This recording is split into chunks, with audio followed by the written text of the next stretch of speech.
Andre Gladzinski is pulling his chair out. So what they do in the finals of the black belt matches is they follow the standard protocol that the IBJJF sets forth. You have a main referee in the center, and then you have 2 side referees that are across from each other at an angle. And essentially what their job to do is they can overrule a particular technique. So what can happen, and we saw this earlier in the day, is you can have an opponent. We saw this, I believe, I think it was with Mendelssohn and Tanner Rice, where Tanner was really working for the takedown, and he ended up pushing Mendelssohn out of bounds, and Mendelssohn kind of needed to get out of bounds or he was going to get taken down. And Gladzinski was the center ref. He gave an advantage, but the 2 corner refs overruled him and gave 2 points. I think Gladzinski gave the 2 points. So they're there to do duties like that. Also, if there's a decision, what happens if it's tied? It's no score, no advantages, or it's even for the score, even for the advantages, even on the penalties. The referee will make a decision, and what happens is at the same time, the 2 corner referees stand up, they raise their hand, depending on which competitor they think won. Right hand would mean the green, left hand would mean the white, and then the center referee raises his hand, and it's basically a vote, majority wins. So we're coming back to a rematch here, and these guys fought earlier in the day. This is a round robin style, and Antelante won by a decision. Yeah, it didn't look like to me that Tanner thought he lost that one. Tanner did not think he lost. I'm almost 100% he believes he did not lose What you need to do when you lose by a decision and you don't feel like you lost it, you need to go back out there and submit the guy. It was an extremely, I'm not going to say boring. It wasn't boring, but it was extremely, 50-50. He's getting after it now. Sweep, sweep, sweep, sweep, sweep, back and forth from the 50-50 until the end.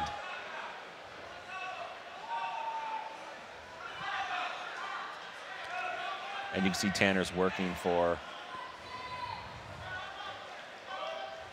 the arm here. He's got a nice underhook.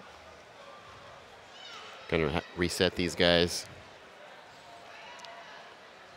How many refs does it take to reset 2 black belts? I like yesterday when referee Scott Savage was pulling a couple competitors, but he wasn't even pulling them. They were just crawling, and he was acting like he was pulling them. And you see Antelante is going to fish for the single. He might try to shoot. Oh, nice. Oh, nice. Here we go. Triangle. We might see a triangle. Beautiful technique with Tanner Rice there. Wow.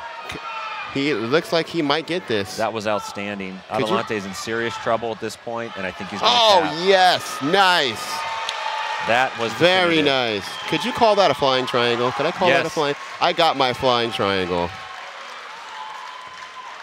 I am happy now. That is called vindication. When you believe that you did not lose a decision, you come back and you definitively submit your opponent. You erase all doubt.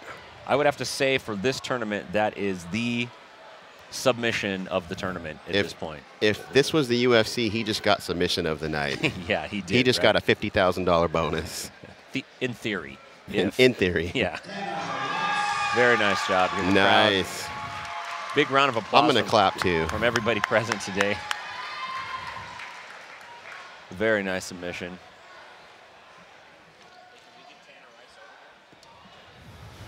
Tanner, very nice job, sir. Thank you. And I am live here with Tanner Rice, who just won his division, I believe, right? Yes. Adult black belt, middleweight division? Yes. Very nice job. Thank you. Tell us, how did it feel? You lost a decision a little bit earlier to Antelante, and you kind of had a little bit of a smirk on your face when the decision came up, kind of like, I'm not so sure about that. Can you talk us through that? I was kind of bummed out because he kept on trying to put me in 50-50, and I kept on trying to push the pace, but at the end, he was the aggressor with this sweep, so he should have got it. That situation, your first match, it was the 50-50 just made it. It was like a back and forth sweep, sweep, sweep. Yeah. And you guys were kind of playing off the advantages a little bit. There was one point where Marcus was ahead on the advantages, and then you tied it on the advantages, and it was a tough match. But he got the win, and then you had a very nice match against Nathan Mendelssohn. That was Outstanding. Yeah, we always try to kill each other, man. Very good. It's gonna be like that for the rest of our lives. Yeah, right. You guys matched up at the All-Star tournament not too long ago, All-Stars, right? and he passed my guard. I was Yeah. bummed about that. Yeah. Yeah, it's funny how there's certain things about jiu-jitsu that, can really bum you out. Getting your guard passed is one of them, Oh, right? my gosh. Yeah, that's the worst.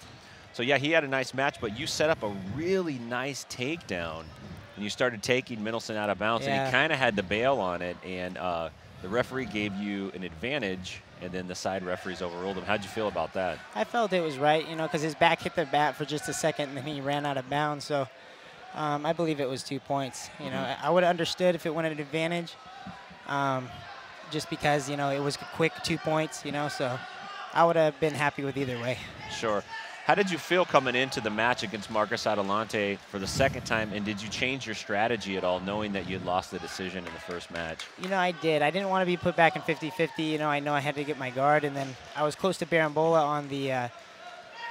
on the first match. I had it under him, and I figured I'm going to try to finish it the second time. So I went for that, and I got the 2 points, and then he came up with his arm still under my leg, and then I jumped triangle.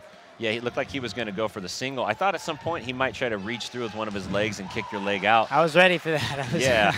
That's what I expected. And it looked like as soon as maybe his brain was thinking about that, you jumped. Yeah. So it was, I'm really happy with the way it went today. So.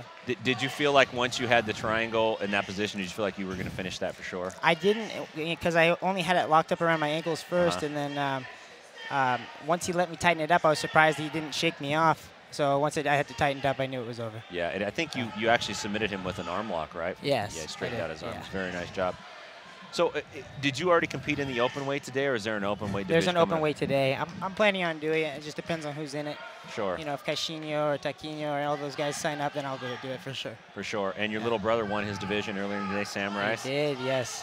Yeah, we won the team competition for the kids, too. We had 11 gold medals, the highest gold medals out of the whole team, all teams. Outstanding. So we did really good. Yeah, we were really impressed yesterday with the kids' action, and it seemed like every time it was Rice Brothers Jiu-Jitsu. Yeah, right? we really did well. Some of the girls destroying some of the boys, right? The nice girls jobs. were aggressive. Yeah. Yeah. Very nice job. So what's up next for you after this tournament?